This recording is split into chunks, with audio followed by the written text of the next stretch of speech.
사랑을 따라 구하라. 신령한 것을 사모하되 특별히 예언을 하려고 하라. 방언을 말하는 자는 사람에게 하지 아니하고 하나님께 하나니 이는 알아듣는 자가 없고 그 영으로 비밀을 말함이니라.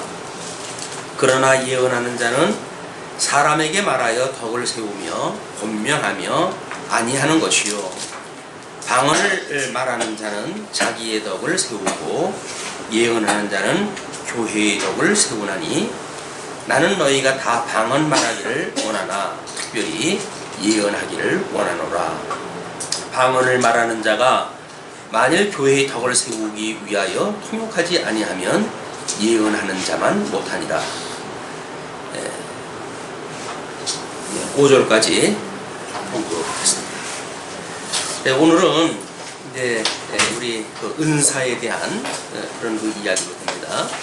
먼저 12장에서 가장 은사와 직임에 대한 이야기를 전개해 나가면서 13장에 더 큰 은사에 대한 이런 걸 소개를 갖다 했어요. 그 더 큰 은사가 사랑이기 때문에 14장 1절에 그 사랑을 따라 구하라는 겁니다.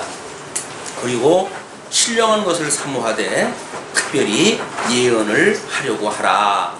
은사가 여러 가지가 있는데 사랑을 따라 구하게 되어지는데 그 사랑을 따라 구하되 신령한 것을 사모하라. 신령한 것을 사모하고 특별히 예언을 하라고 이렇게 이야기합니다. 왜 사도 바울이 예언을 하라고 이렇게 하는가 라고 하는 역사적 배경을 우리가 한번 살펴봐야 될 것 같아요. 지금 이 14장의 역사적 배경을 오해하게 되면 은사에 대한 문제 또는 여자의 직임에 대한 문제, 이런 많은 문제들이 오해를 불러일으키게 됩니다. 그렇기 때문에 이 14장을 우리가 들어가면서 지난 장에서도 언급이 되어졌지만 특별히 이때의 고린도 교회의 양상이 어떠했는지 이거를 살펴보지 않을 수가 없어요. 이때에 그 은사가 이제 이렇게 언급되어질 정도로 고린도 교회는 은사주의가 팽배해 있었습니다. 요즘 같으면 뭐 신사도 운동이라고 그래가지고 대한민국도 각양 그 신비주의로 해가지고 교회가 몸살을 앓고 있는데 마찬가지예요. 이런 신비주의라고 하는 것이 주관적인 이런 그 신비주의는 절대 객관적인 성경과 상관없는 어떤 교회 문화를 풍토를 만들어가고 그러기 때문에 많은 사람들이 이 진리를 왜곡하게 되어지는 이런 그 불상사가 만들어집니다. 그렇기 때문에 지금 이 14장을 언급할 때에 특별히 이제 방언이라고 하는 은사가 나오는데 방언이라고 하는 그런 그 문제도 우리 한국 교회 같은 경우는 어르신들이 계시지만은 오래전에는 이 방언을 교회에서 목사님들이 절제를 시켜왔던 일들이에요. 그런데 신비주의가 이제 한국 교회에 침투가 되기 시작을 하고 그러면서 이 방언이 한국 교회에 엄청난 이 파장을 불러일으킵니다. 그래서 심지어 장로 교회에서 신앙생활 하신 분들이 방언을 절제시키니까 방언을 할 수 있는 교단으로 대거 이탈이 생기기도 하고 하는 그 문제가 이제 만들어지기 시작을 했거든요. 이런 것이 왜 그동안 전통적인 한국 장로 교회에서 이 방언이라고 하는 문제를 절제를 시켰는지에 대한 충분한 교육이 안 되어져 있고 그리고 이제 외부로부터 어떤 방언에 대한 합당한 이유 또는 그거에 대한 어떤 은사주의가 제시하는 그런 재미난 소위 그 신앙생활하는 맛이 있다고 생각이 드니까 사람들이 그쪽으로 대거 빠져나간 거예요. 이런 것은 성경적인 근거를 우리가 살피고 그거에 의해서 어떤 은사를 생각을 하고 주님의 몸된 교회를 섬기고 하는 성경적 신앙생활이 미숙했기 때문에 만들어지는 한국 교회의 양상이었어요. 그거를 교리적인 이유로 해가지고 절제를 갖다 하는 것이 옳으냐 아니면 그걸 갖다 공식화하고 이렇게 다른 사람들한테 권장하는 것이 좋으냐 라고 하는 방법의 문제가 아닙니다. 성경이 무엇이라고 말하고 있는가가 중요한데, 그동안 우리들이 어떤 성경을 연구하는 또는 교회에서 성경을 지도하는 그런 그 내용들이 극히 파편적으로 성경을 가르쳐 왔기 때문에 이 은사라고 하는 하나도 제대로 정리가 안 되는 거야. 이 파편적인 거의 문제는 뭘로 드러나냐면 결국은 방법론에 있어서 되느냐 안 되느냐 쪽에 기울고 맙니다. 근데 단순하게 되느냐 안 되느냐라고 하는 어떤 이분법적인 우리의 사고가 얼마나 미숙한 세계인지를 우리는 뭐 누누이 확인하다 해왔죠. 세상을 살면서 흑백논리로 살다고 하는 것만큼 피곤한 게 없습니다. 옳은 거 아니면 그런 거고 다 나 아니면 다 적이고 라고 하는 이 흑백논리는 지극히 미숙한 그런 그 아이들이에요. 그래서 지금 고린도 교회가 저주로밖에는 먹을 수 없는 아주 미숙한 교회이기 때문에 어떤 말씀으로 해가지고 사도 바울은 좀 권면할 이유가 있었던 거죠. 그렇기 때문에 말씀이 없는 교회에서 신비주의가 들어오고 그걸로 인해 가지고 잘못되어져 있는 은사가 지금 이 교회에 상당한 문제를 불러일으키고 있었다. 이때 여전히 이제 그 남성과 여성의 어떤 그 하나님께서 만들어 놓으실 때서부터 남자를 이성 중심의 어떤 사고형으로 만드셨다고 한다면 여자는 감성 중심의 관계형으로 하나님께서 만드셨기 때문에 그건 물론 일반 계시적으로 예수 그리스도와 주님의 몸된 교회를 예표적으로 보여주는 사건입니다. 그것이 그래서 주님의 몸된 교회라고 하는 이 교회의 특성이 여성형이라고 이렇게 이야기를 하지 않았어요? 근데 고린도 교회에 특별히 이 은사주의의 문제를 일으키고 있는 사람들이 여자들로 구성되어 있습니다. 한국에 지금 신사도 운동을 갖다 하는 거는 목사님들 중심으로 하지 않고 장로들 중심으로 그 신비주의 운동이 벌어지고 있는데 매우 위험한 거예요. 그 신사도 운동이라고 그래가지고 무슨 뭐 금리발로 박혔다는 운동, 금가루가 나린다는 운동, 뭐 사람들이 뒤로 넘어지고 한다는 운동, 이런 과거에 있었던 신비주의를 묶어내가지고 또 이제 새로운 양상으로 이런 나타나고 있는데 이 신비주의는 이제 어떤 그 말씀에 의해 가지고 이것이 우리들한테 제대로 접수가 되질 않으면 문화적으로는 경계를 했을 적에는 잠시 추춤하지요. 그러다 그 경계가 그치게 되면 다시 또 올라오는 거예요. 끊임없이 우리 2000년 교회사도 우리 기독론을 중심으로 봤을 때에 감성주의와 지성주의로 해가지고 이게 진작 운동을 해요. 끊임없이 이제 어떤 그 감성주의로 치우치게 되면 사람들이 너무 이 어떤 절대 객관적인 진리가 아닌 쪽으로 빠져버리니까 이제 또 신학을 연구하시는 분들이 성경을 통해서 말씀을 통해서 경고하고 그렇게 되면 또 사람들이 이성주의로 넘어가게 됩니다. 이성주의로 넘어갔다가 한동안 가게 되면 사람들이 전부 또 이 건조해져 버려요. 이 건조하다는 이야기는 우리 이 통속성경 신학이 지향하는 어떤 믿음이 전인적인 믿음을 이야기를 하잖아요. 근데 주지주의적인 믿음으로부터 주종주의적인 믿음으로 이게 오고 가고 이렇게 하는 거예요. 끊임없이. 그렇기 때문에 하나님의 말씀에 의한 성령의 열매가 아니라 믿음의 열매가 아니라 그때 일어나는 문화의 그냥 풍토예요.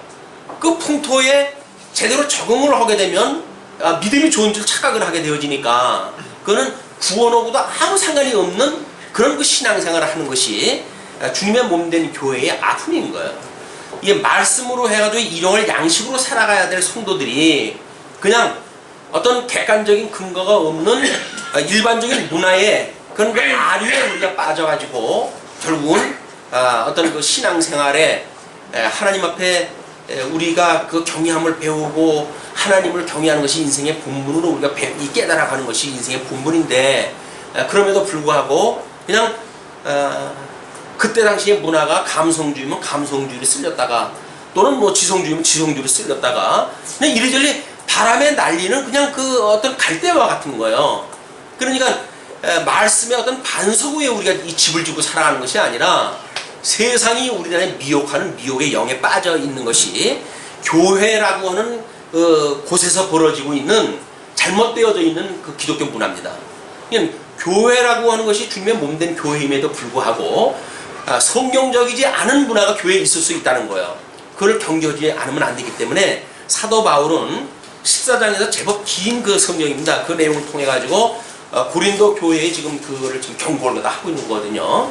이거는 고린도 교회라고 하는 그런 것 때뿐만 아니라 지금 우리들의 현재의 어떤 교회 문화를 같은 배경으로 놓고 이 강론을 우리가 한번 살펴볼 이유가 있습니다. 그래서 이제 여자들이 그 어떤 은사주의에 빠져가지고 교회 문제를 일으키고 하니까는 심지어 여자 보고 잠잠하라 교회에서는 이런 거 이야기까지 한단 말이에요.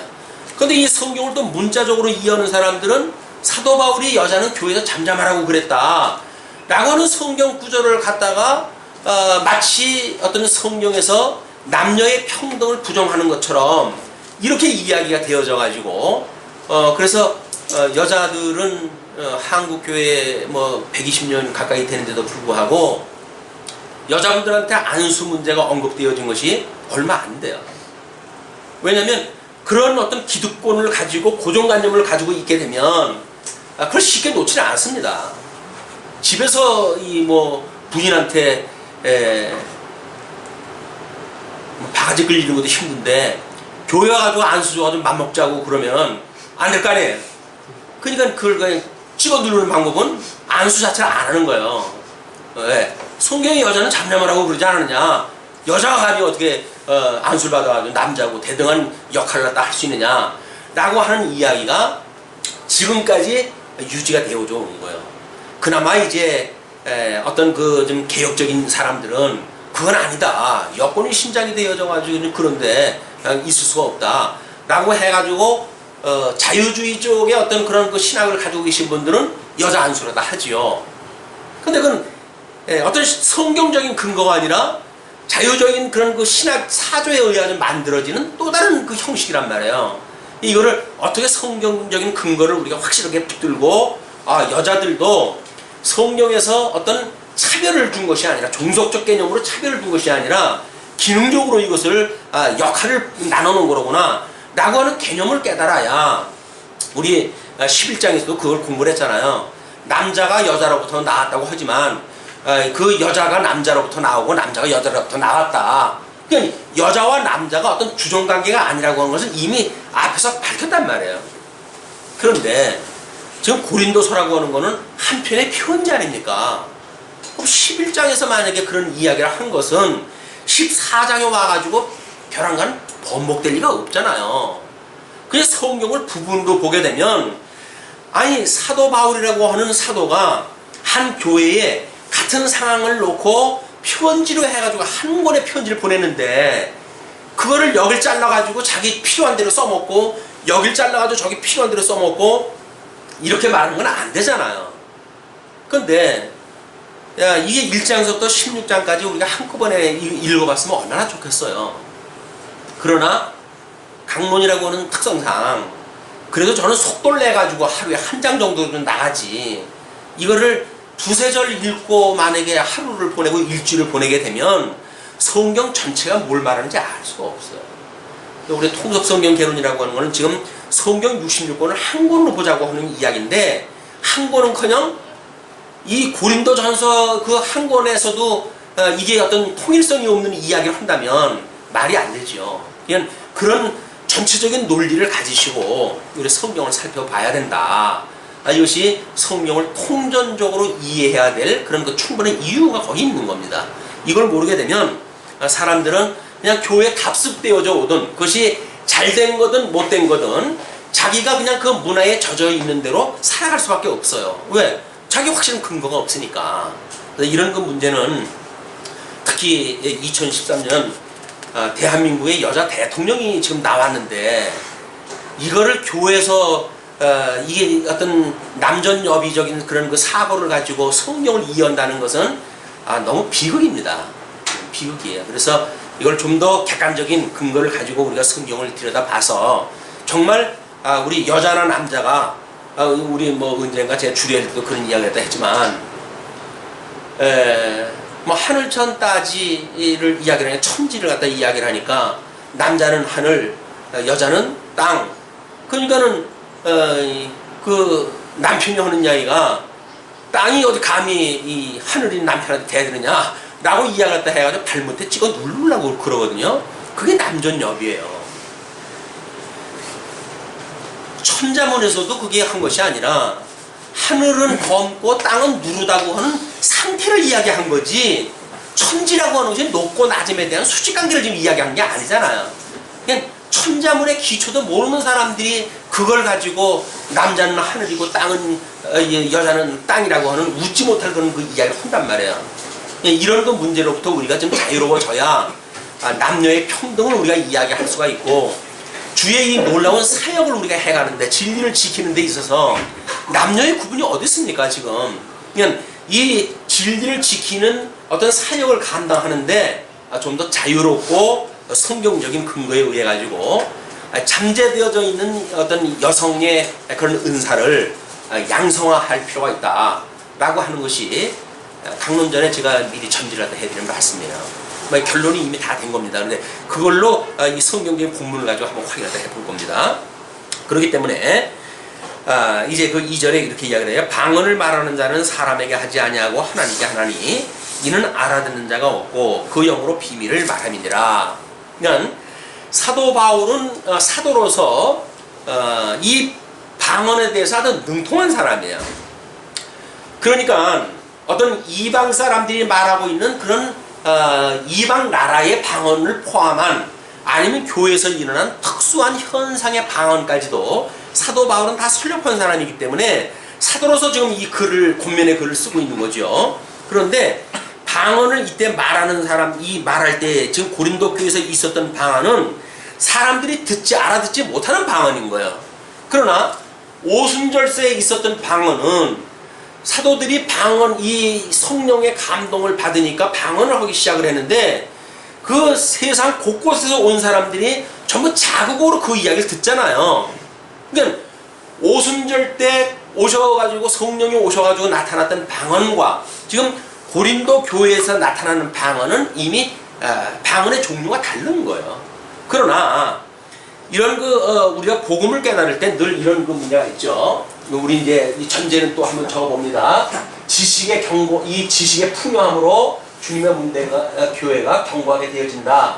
이걸 주님 오시는 날까지 주님께서 이렇게 붙들어 주신다고 이렇게 이야기를 했어요. 그리고 위로는 하나님을 사랑하고 이웃을 내 몸같이 사랑한다고 했던 예수 그리스도와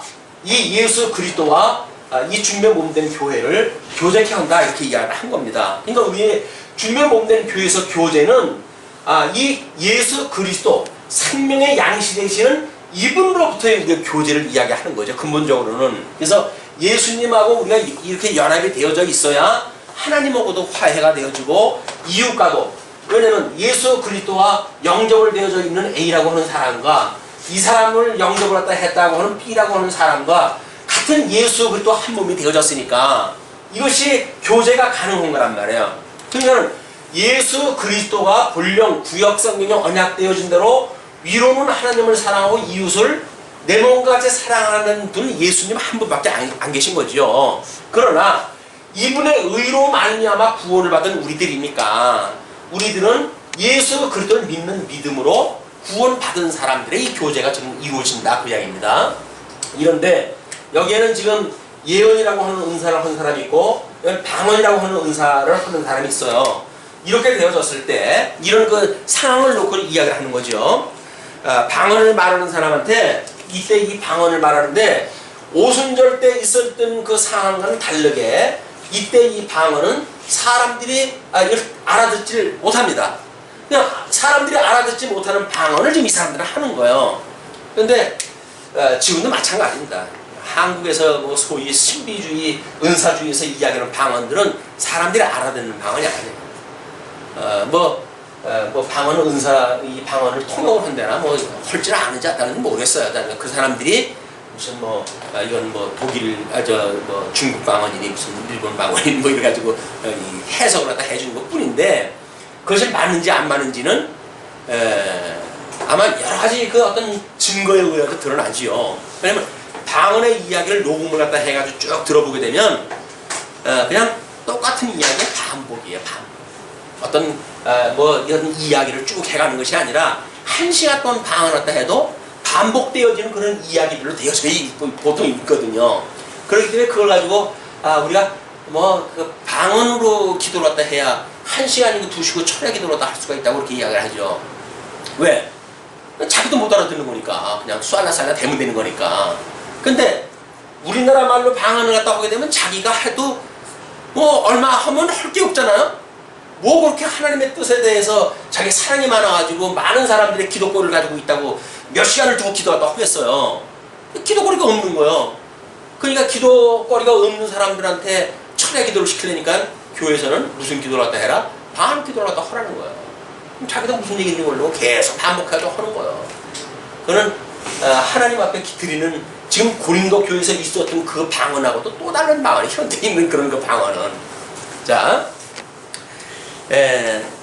그러나 예언하는 자는 사람에게 말하여 덕을 세우며 권면하며 아니하는 것이다. 이쪽에 그 예언하는 은사는 이거는 사람들의 영향을 미치는 그런 그 은사예요. 이쪽은 사람들에게 영향을 미칠 수 없는 은사고 이쪽은 사람들에게 영향을 미치는 은사이기 때문에 그런 이야기죠. 방언을 말하는 자는 자기의 덕을 세우고 그렇기 때문에 이 사람은 겨우 자기의 덕을 세울 뿐이에요.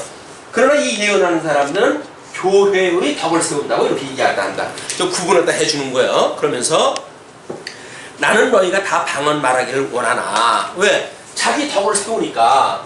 고린도 교회에 아직도 신약 성경이 완성되어지기 전입니다. 이때 있었던 이야기는 성경을 통해 가지고 신약 성경을 통해 가지고 구약대로 우리 예수님이 오셨구나 라고 해서 우리처럼 성경을 알고 성경만 가지고 이 하나님을 아는 지식에 이르기에는 이때는 아직 때가 일러요. 그래서 보통 이걸 이렇게도 이야기를 합니다. 이 시간에 대한 그 개념을 우리 예수님이 오셔가지고 예수님은 오셨어요. 그러나 이제 이 신약 성경이 완성이 되어진 거는 주 100년경에 완성이 되지 않습니까? 그냥 예수님이 오셔가지고 사도 시대 때에 어떤 사람들은 이미 예수를 그리스도로 믿는 사람들이 있죠. 그러나 아직 예수 그리스도를 제대로 모르는 사람들은 아직 예수 그리스도를 모르고 교회 생활을 하는 사람들이 있는 거예요. 그러니까 이미와 아직이라고 하는 과거와 미래와 어떤 시제를 하나로 묶어낼 수 있는 시간관이 없으면 우리는 과거에 묶이든지 현재에 묶이든지 미래에 묶일 수밖에 없는 거예요. 그러니까 성도들의 신앙생활을 가만히 봐도 나는 예수님을 믿고 구원을 받았어 라고 하는 사람들은 이미에 갇혀져 있는 사람들이에요. 아직 우리가 여기까지 안 갔잖아요. 그러니까 아직 이게 안 갔는데도 불구하고 이미 구원받았다고 하는 그 개념 속에 갇혀버린다고요. 이 사람들은 소망이 없어요. 더 이상 배울 것도 없어요. 더 이상 깨달을 것도 없어요. 그냥 만들어진 교조에 따라가지고 그대로 살면 되어지는 거예요. 웨스트민스터 신앙고백에 의해서 우리가 어떻게 살라고 하는 게 다 명제적으로 제시가 됐으니까 예수 그리스도를 믿는 어떤 생명도 없이 그냥 그대로 그걸 하다 삶을 따라가면서 그렇게 배우고 그냥 그렇게 살아가는 거예요. 그게 믿음하고는 아무 상관이 없는 일에다가 혼내니까요, 우리가. 이것이 이미에 갇힌 사람들의 이 문제입니다. 그래서 사도 바울이 그러잖아요.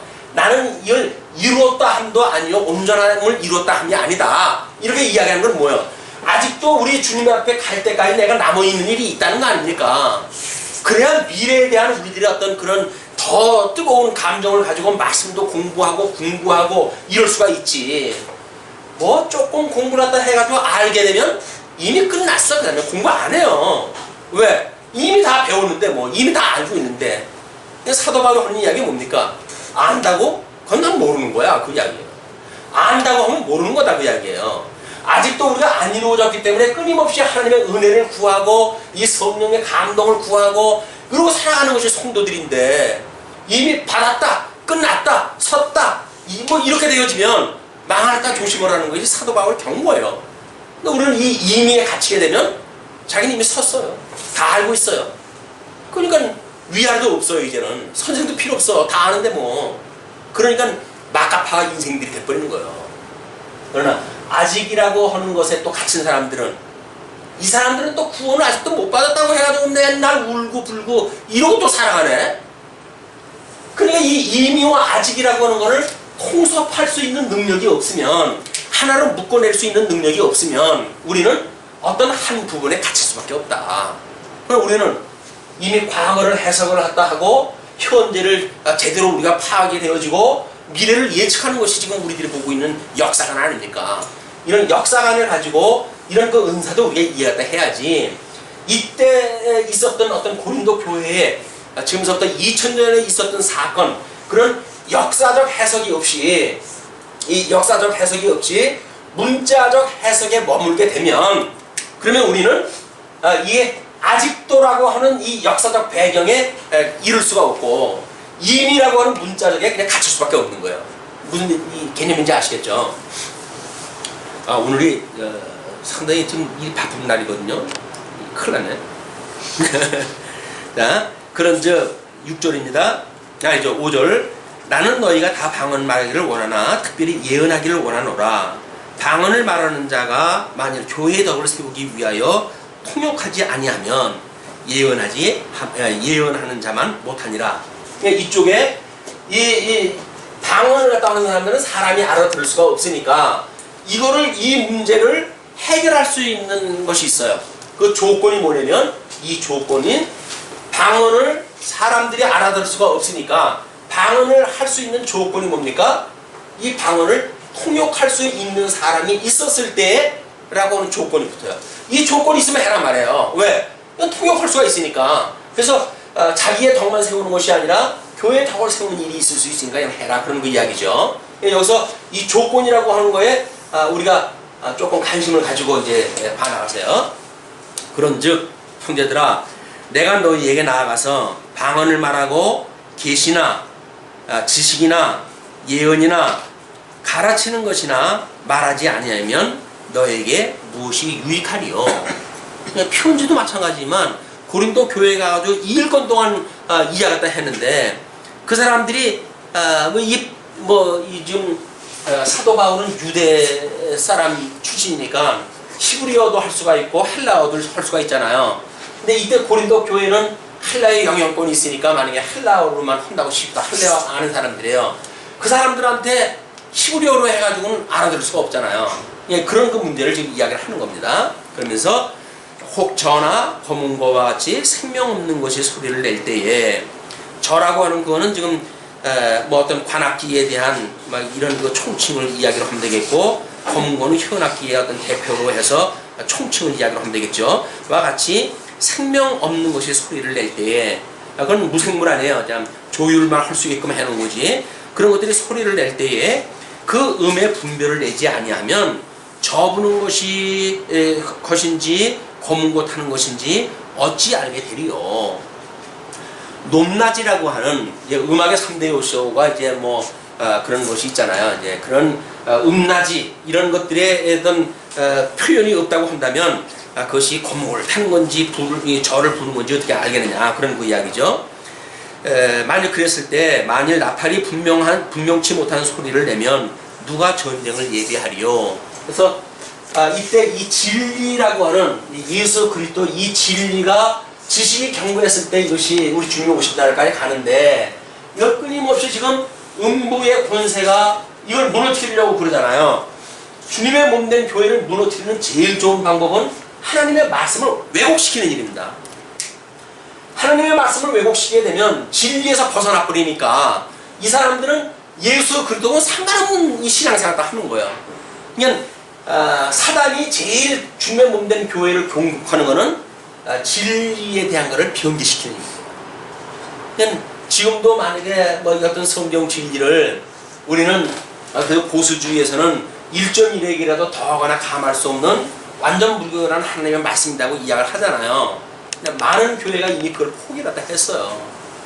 그건 어떻게 아직까지도 그런 무식하게 그렇게 믿냐, 이렇게 이야기를 해가지고 겨우 교회 2000년 사이의 어떤 그런 전통 이런 거 위에 근거를 둬가지고 지금 주님의 몸된 교회가 지탱을 해가고 있습니다. 거기에는 복음이 없어요. 예수 그리스도 진리가 없어요. 예수 그리스도 이야기를 하지요.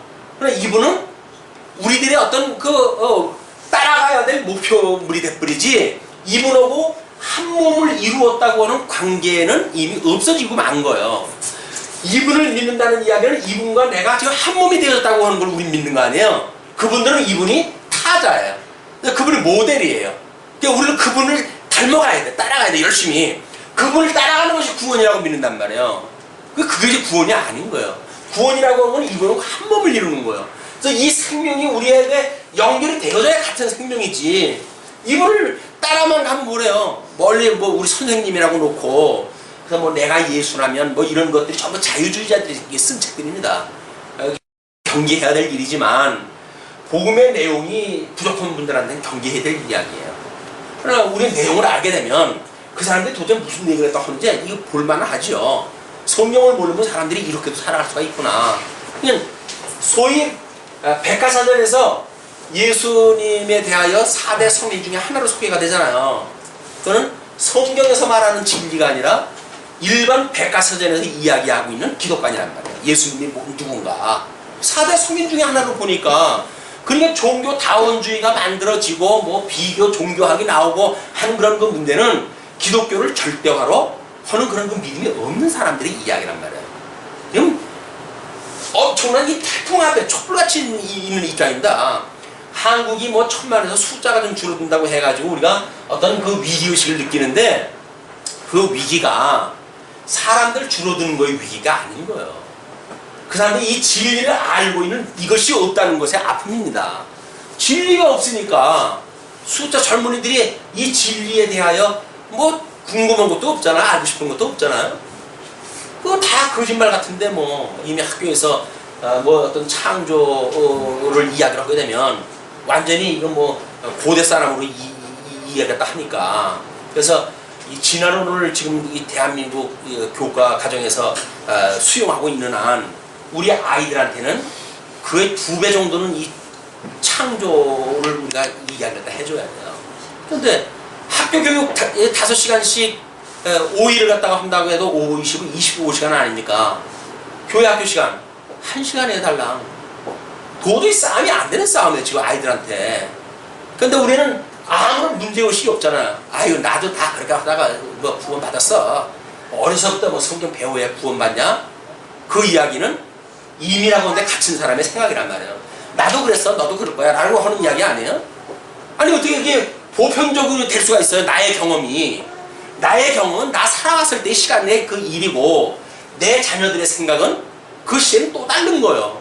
그러니까 깨닫고 알았을 때 이걸 대비를 하지 않으면 그것이 어떻게 현재를 알고 있는 사람들이 미래에 대해서 대책을 안 세우는 건 말이 안 되잖아요. 또 우리가 자녀 교육시킨다는 이야기는 깨달은 사람들의 몫인 거예요. 자, 이 전쟁을 예비 못한다. 지금 전쟁이 일어나는데 근데 한차 은사를 가지고 사람이 알아들 수 없는 이걸 가지고 이게 되겠느냐 그 이야기예요. 성경을 가지고도 지금 66권 성경을 가지고도 좀 위기인데 이거 가지고 지금 구원을 이야기하고 주면 몸된 교회를 이야기하고 하나님을 이야기를 한다면 이거야말로 아주 소꿉장난도 아주 저급한 소꿉장난이죠. 자 그러면서 이와 같이 너희도 혀로서 알아듣기 쉬운 말을 하지 아니하면 그 말하는 것을 어찌 알리요? 이는 허공에다 말하는 것이라 허공에다 말하는 것이라.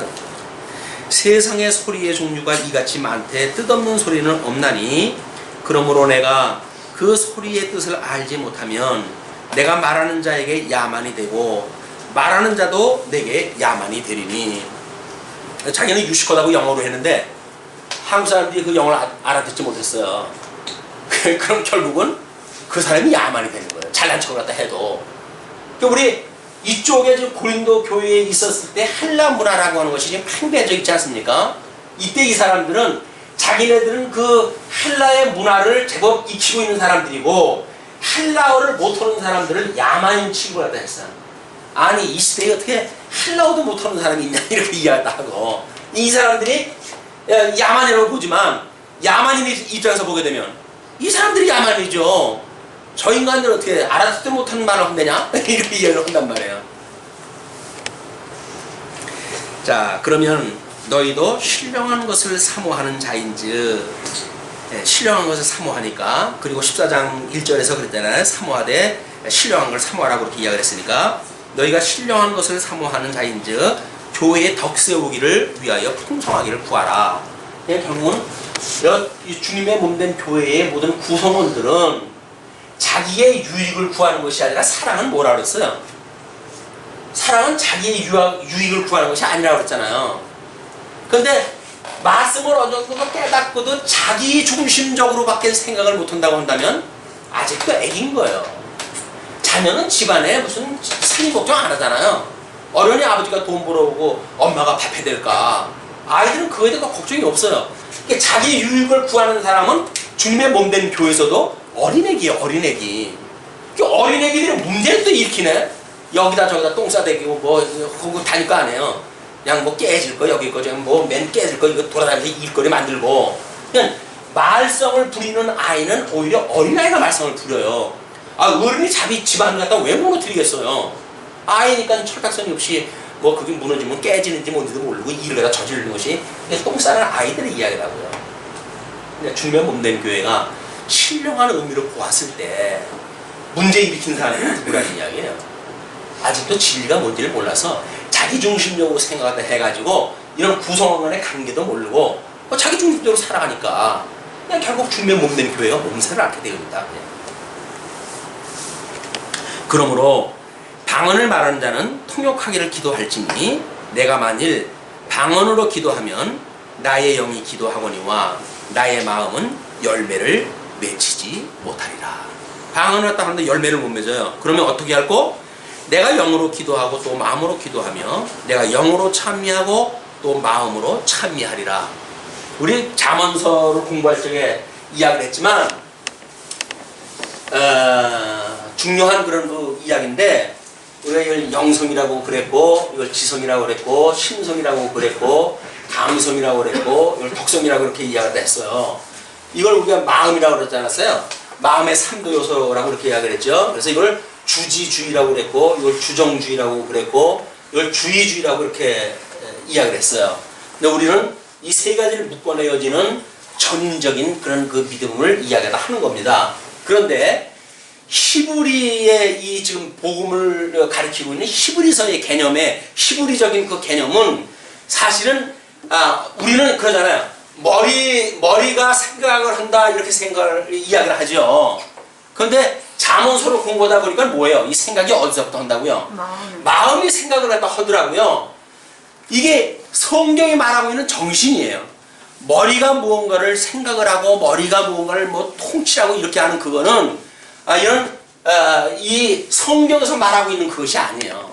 이 성경에서는 마음이 깨달아 알고 이 생각하는 것이 마음으로 생각하는 겁니다. 마음으로 깨닫는 거예요. 그러니까 동양으로 이 문화가 넘어오면서 우리가 어떤 깨달음의 종교로 자꾸 이제 언급되어지는 것도 우리가 깨닫는다는 이야기는 마음에 있는 거지 어떤 이해에 있는 게 아니란 말이에요. 근데 우리는 그 잘빠진 이 되뇌 어떤 지능지수 그거에 의해서 무엇이 믿음이 이걸 이해가 되어 있다고 생각이 드니까 학벌이 좋은 사람이 교회를 안 오는 거예요. 왜? 자기는 이 머리통 가지고 뭐가 된다고 믿는 사람이니까. 하나님 그렇게 안 하셔요.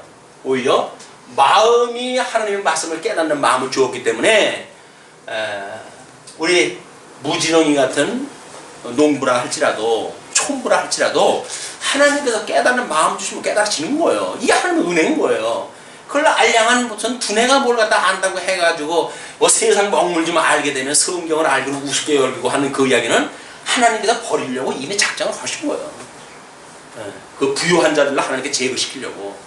가난하고 심령이 가난해서 예수 그리스도만을 바라보고 그분을 이렇게 그분만을 의지하려고 하는 사람들 이외에는 하나님께서 이미 잘라내려고 전부 준비를 해놓으신 거라고요. 근데 세상에 그걸 모르게 되면 세상의 부여를 찾잖아요. 세상의 부여를. 이건 우리 주님께서 주신 생명은 아무 상관이 없는 거예요. 지금 뭐 기독교 방송 듣기만 하면 예수를 믿게 되면 복을 받고 뭐 예수를 어떤 사람은 예수를 믿었기 때문에 뭐 어떤 복을 받았고 뭐가 출세를 했고 이런 이야기를 하는데 성경은 지금 출세 이야기하는 게 아니에요. 하나님의 영광을 이야기하고 주님의 몸된 교회의 덕을 지금 이야기를 하는 거지. 아니 무슨 교회에 나가서 11절 내면 복을 받고 뭐 야곱이 하나님 앞에 충성을 했기 때문에 복을 받고 이런 성경적인 근거를 전부 갖다 그렇게 갖다 대버리니까 신령한 것을 사모하는 것이 아니라 뭐예요? 썩을 것을 사모하게 만들잖아요. 주님의 몸된 교회에서 지금 사도 바울은 신령한 것을 사모하라고 그러는데, 신령한 것을 사모하는 것이 아니라 썩을 것만 가지고 사람들이 그걸 냄새를 맡고 그걸 쫓아가게 만든다고요. 이거는 진리를 아는 이 지식에 풍요로운 사람들이 사는 세계가 아닌 거예요. 어떻게 썩을 거에다 냄새를 맡고 쿵쿵거리고 다녀요, 이거를. 주님의 몸된 교회는 신령한 것을 사모하는 거예요. 신령한 것을 사모하는 거예요. 그러니까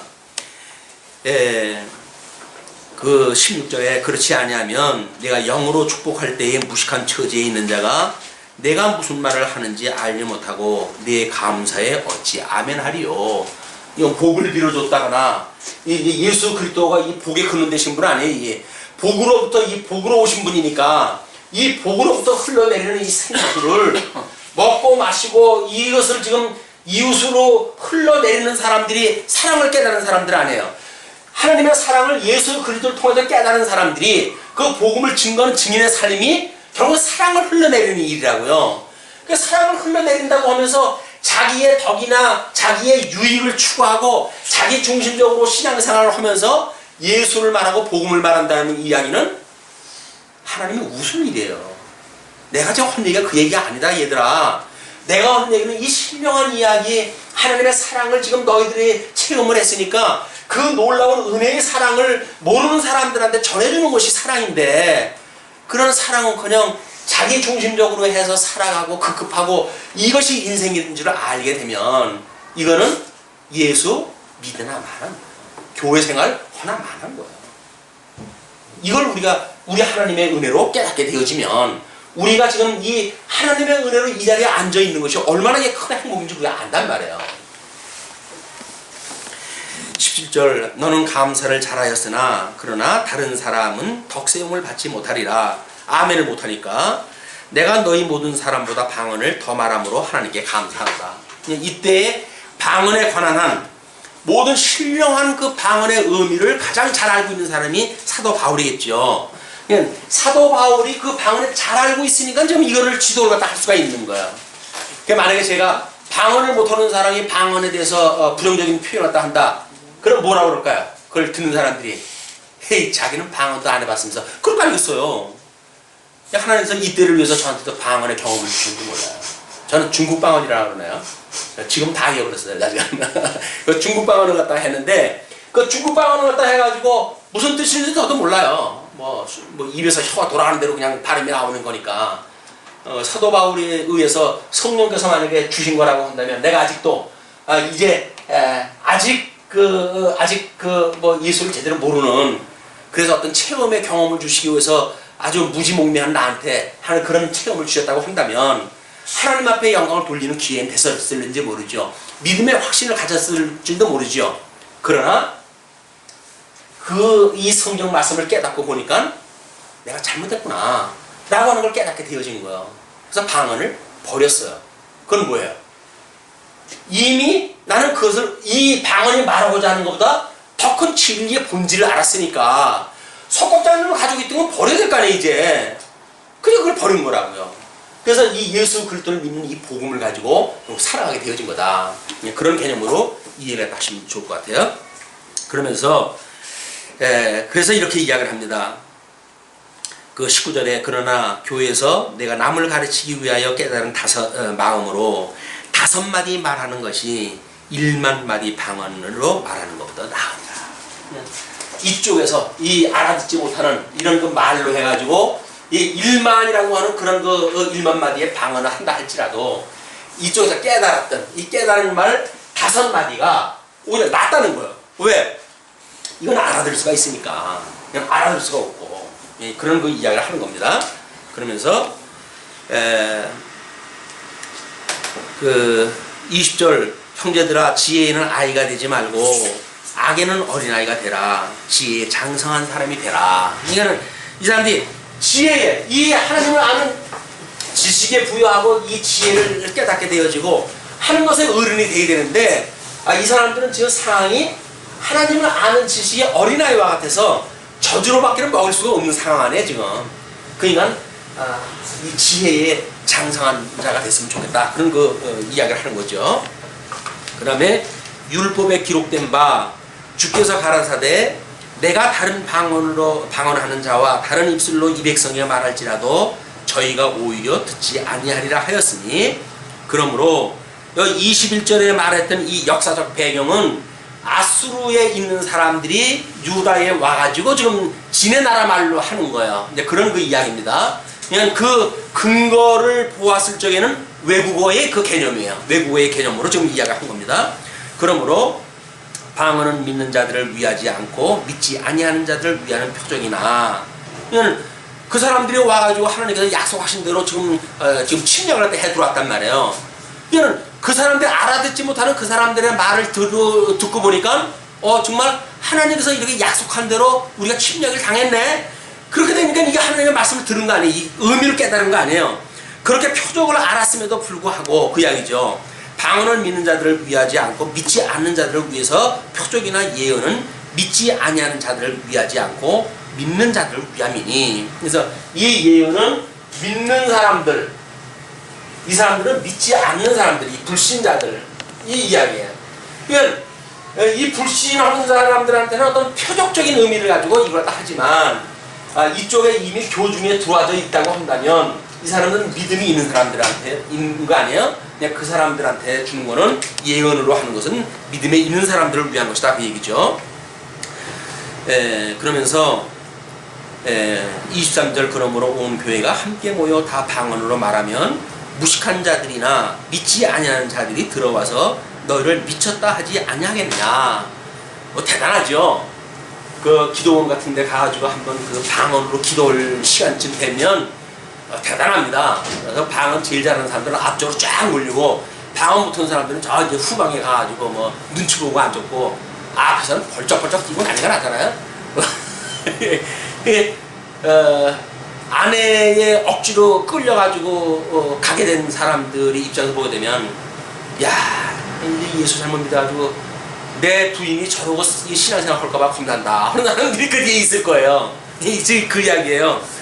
미쳤다 하지 아니하겠느냐. 그러나 다 예언을 하면 믿지 아니하는 자들이나 무식한 자들이 들어와서 모든 사람에게 책망을 들으며 모든 사람에게 판단을 받고 그 마음에 숨은 일이 드러나게 되므로 엎드려 하나님께 경배하며 하나님이 참으로 너희 가운데 계시다 전파하리라. 자, 지금 이 시간적으로는 방언과 예언에 대한 은사를 가지고 이야기를 합니다. 이거는 아직이라고 하는 개념으로 지금 설명이 돼야 돼요. 그러나 성경이 지금 이 주 100년까지 완성이 됐잖아요. 완성이 되어져가지고 지금 우리는 그걸 어떻게 본다고 그랬죠? 성경이 완성이 되어졌을 적에는 이때는 부분적으로 너희들이 알고 부분적으로 행하지만 이때는 어떻게 본다고요? 얼굴을 마주 대하여 보는 것처럼 안다고 그랬잖아요. 예수님에 대하여 이쪽에서는 확실하게 알 수 있는 시대에 지금 우리가 살고 있단 말이에요. 하나님의 말씀 가지고 하나님이 어떠한 분인지 너무나 분명히 지금 설명됐으니까 우리는 너무나 확실하게 하나님에 대해서 알 수 있는 시대에 왔잖아요. 그러니까 이때 너희들이 숨은 일이 드러나게 되므로 이런 일들이 이렇게 예언하는 사람들에 의해 가지고 당신은 이런 죄인이 아닙니까? 라고 이야기를 했어요. 그랬을 때 해가지고 자기가 나는 하나님 앞에 죄인입니다. 그럼 내가 어떻게 해야 구원을 받을까요? 그렇게 했을 때 이 메시지를 전하는 사람이 예수를 믿으십시오. 그러면 당신이 구원을 받을 겁니다. 라고 이야기를 할 거라고요. 그러니까 복음을 그런 방식으로 이때는 전했거든요. 그러나 신약 성경이 완성됐는데 지금도 예언을 갖다 해가면서 복음을 증거합니까? 아닌 거예요. 지금 무슨 예언을 갖다 해요. 성경에 실명한 모든 것들이 다 기록이 되는데 뭘 지금도 예언을 갖다 해가지고 점쳐두듯이 주님의 몸된 교회에서 그러냐고요. 그는 주 100년의 성경이 완성된 이유는 끝난 거예요. 이게. 그러나 아직도 이 복음에 대한 이해가 미진한 데가 있겠지요. 뭐 문맹률이 높다든지 우리도 뭐 대한민국 100년에 처음 복음이 들어왔을 적에는 완전히 깜깜절벽인 데에 들어오지 않았어요. 그러니까 신비주의가 판을 치기도 했죠. 그럴 때에는 아직도 깨닫지 못했던 그런 사람들에게 무엇인가를 알게 해주는 방법으로 그런 순기능이 있을 수 있죠. 그러나 대명천지에 밝아지고 대한민국처럼 지금 뭐 대학을 안 오는 사람이 없을 정도 아니에요. 그 정도가 되는데도 불구하고 이런 유치한 방법으로 복음이 전한다는 이야기는 아닌 거예요. 지금은 하나님의 말씀만 가지고도 충분히 되고 남아 대한민국은. 그러나 지금도 이런 어떤 은사주의를 갖다 해가면서 사람들의 어떤 마음을 훔치고 하는 이거는 음부의 권세인지를 확인 갖다 해봐. 뜬금없이 의심스러운 눈으로 봐야 됩니다. 이걸 신통하네 라고는 개념으로 보는 게 아니라 이상한데 이런 개념으로 봐야 되는데 우리는 내가 못하는 일을 갖다 하니까 그 앞에 가면 괜히 죽는 게 되는 거예요. 왜? 내 속을 다 알 것 같아 그 사람이. 아니, 나는 그 은사가 없어도 다 알아요 속을. 아니, 내가 나를 알면 상대를 알지 날 왜 몰라요? 그 사람이라고 특별한 사람이겠어요? 내 속에 가지고 있는 악성을 그대로 가지고 있겠지. 뭐 죄에 대해서 이야기하려면 내 이야기를 실수로 하게 되면 상대방이 꼼짝을 못해요. 자기 이야기 하는 줄 알고. 근데 사실은 제 이야기예요 그게. 죄인이라고 하는 맥락에서 보면 똑같은 거 아닙니까? 근데 그런 것이 어떤 기가 눌려가지고 그냥 그 점쳐주고 하는 사람의 앞에 가지고 꼼짝을 못하는 거예요. 왜? 나의 모든 걸 다 알고 있는 것 같아. 이런 것이 이때 있는 미숙한 교회에 있었던 은사의 양상이다. 자, 그러면서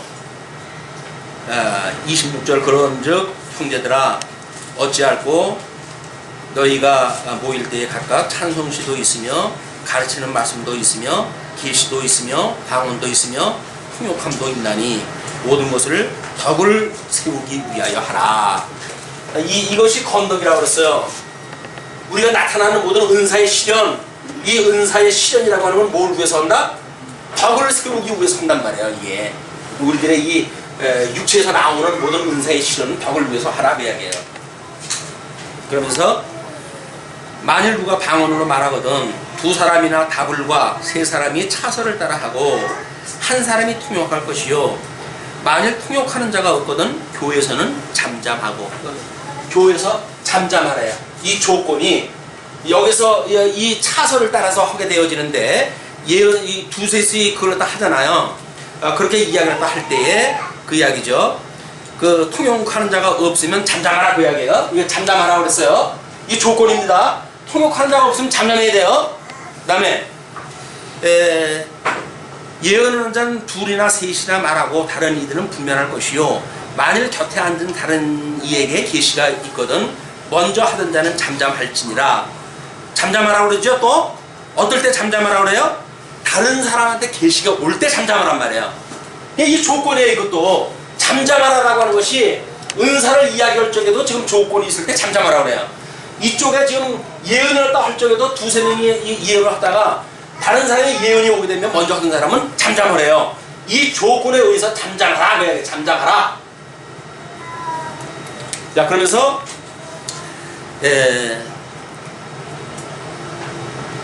그 34절 모든 성도의 교회에서 함과 같이 33절 어지러움의 하나님이 아니요 화평의 하나님이시니라. 모든 성도의 교회에서 함과 같이 여자는 교회에서 잠잠하라. 여자 또 잠잠하라 그래요. 그렇죠? 자, 방언하는 사람도 잠잠하라. 예언하는 사람도 잠잠하라. 여자도 잠잠하라. 다 잠잠하라 그러죠? 뭐에 의해서? 조건에 의해서. 여기서는 왜 잠잠하라 그래요? 다른 사람 알아들을 수가 없으니까 통역자가 없으면 잠잠하라는 거예요. 이쪽은 왜 잠잠하라고 그러는 거예요? 차서를 따라서 해야 되는데 그게 깨지게 되면 하나님은 질서를 하라는데 질서가 깨지잖아요. 교회 덕을 세우는 게 아니잖아요. 그러니까 잠잠하란 말이에요. 이 여자보고 잠잠하라 그래요. 왜 잠잠하라 그래요? 앞에 나오겠죠. 읽어보시면 그거 읽으면 돼요. 모든 성도의 교회에서 한과 같이 여자는 교회에서 잠잠하라. 저희의 말하는 것을 허락함이 없나니 율법에 이른 것 같이 오직 복종할 것이요 만일 무엇을 배우려거든 집에서 자기 남편에게 물을 지니 여자가 교회에서 말하는 것은 부끄러운 것임이니라. 하나님의 말씀이 너희에게서 난 것이냐 또는 너희에게만 임한 것이냐. 그래서 하나님의 말씀은 뭐예요? 은사로 해서 나타난 그 말이겠죠. 그걸로 해서 말썽을 부리니까 그 말썽 부리는 여자는 어떻게 하라고요? 잠잠하라는 거예요. 잠잠하라는 거예요. 그게 보편적인 여자를 족쇄에 채우는 이야기가 아니라니까요. 여자분들이 장로도 되고 목사도 돼야 돼요 이제. 대한민국 대통령이 지금 여자가 되는데 왜 이 교회에서 그걸 못해요 여자분들이. 여자분들이 성경 공부를 안 하니까 연구를 안 하니까 목사들이 그렇게 가르치면 그런 줄 알고 그냥 안 하는 거예요. 신령한 걸 사모하지 않는단 말이에요 지금. 아이고 그냥 뭐 교회에서 주는 일만 하면 되지 내가 굳이 그걸 할 이유가 뭐가 있어? 신령한 거 사모할 이유가 없어요. 만일 누구든지 자기를 선지자나 혹 신령한 자로 생각하거든 내가 너희에게 편지한 것이 주의 명령인 줄 알라. 이게 내가 지금 이게 하는 게 그냥 하는 얘기가 아니다. 주의 명령으로 하는 것이다. 만일 누구든지 알지 못하면 그는 알지 못한 자니라. 그냥 사도 바울의 말귀를 못 알아들으면 그 사람 모르는 자예요. 그냥 그동안은 뭐예요? 그동안은 그냥 말귀를 못 알아들었으니까 여자는 교회에서 잠잠해야 되는 거예요. 치마를 입고 뭐 강대상에 올라가면 안 된대요. 이런 그 일들이 대명춘지 밝은 이 현대에서도 지금 일어나고 있다고요. 여자분들 더 신령한 것을 사모하시기 바랍니다. 우리 성경이 이야기한 거예요. 신령한 것을 사모하세요. 더 좋은 것. 사랑을 보인다고 한다면 여자분들이 사랑에 그런 심성을 가지고 계신 분들 아니에요. 그 사랑 본성을 가지고 이 주님의 말씀이 전파되어지는 그 신령한 걸 사모를 갖다 해야지. 그러기 위해서 주님의 몸된 교회에 덕을 세우기 위해서 은사시를 갖다 해야지. 여자라고 하는 그런 그 이유로 아무런 성경적인 근거도 없이 그러고 교회에서 잠잠하면 되겠어요? 그런즉 내 형제들아 예언하기를 사모하며 방언 말하기를 금하지 말라. 이것도 아직이라고 하는 개념으로 이해라도 하셔야 돼요. 그걸 제대로 모르게 되면 지금도 끌고 와가지고 봐라 방언 말하기를 금하지 말라고 그러지 않느냐 라고 이야기를 하니까 장로교회 목사님들이 절제하세요 라고 하는 그 이야기를 방언 못하게 한다고 해가지고 심사가 꼬여가지고 방언하라고 하는데 교회로 도망가 버리고 이런 웃지 못할 일들이 벌어지는 거예요. 이게 모든 것을 적당하게 하고 질서대로 하라. 자, 적당하게 하는 건 어떻게 할 거예요? 적당하게 하고 질서대로 하는 것. 이 두 가지로 다 설명되겠죠. 질서대로 해야 돼요. 모르는 사람이라고 한다면 뭐 아직이라고 하는 개념을 가지고 설명을 해줘야 되겠죠. 안다고 한다면 임이라고 하는 개념을 가지고 졸업도 해야죠. 이 질서를 따라서 하는 거예요. 또 어떻게 하라고 그래요? 주의 말씀에 대해서 적당하게 적당하게 이런 거 일들이 어떤 극단적으로 치우치지 않게. 우리가 왜 이래 삭막한 교회 생활을 하게 됩니까? 극단주의에 우리가 이 앞장서서 그래요. 나 아니고 다른 사람들이 전부 야만인이야. 나만 하나님 말씀 제일 잘 알아. 그러니까 대로 성경 모르는 사람에 대한 긍휼한 마음도 없고 그냥 그들에 대하여 우습게 보이고 뭐 사랑은 그냥 웃지 못할 그런 그 쇼가 연출되어진 거예요. 만약에 우리가 신령한 걸 사모하는 사람들이라고 한다면 복음을 모르는 사람이 그런다고 한다면 복음이 모른다고 하는 걸로 안타까운 마음이 들겠지. 성경도 모르는 주제라고 말할 수는 없잖아요. 그럴 수가 있는 겁니까? 제발 적당히 하고 질서대로 하십시다. 적당히 질서대로. 말씀 주시죠. 기도하시겠습니다.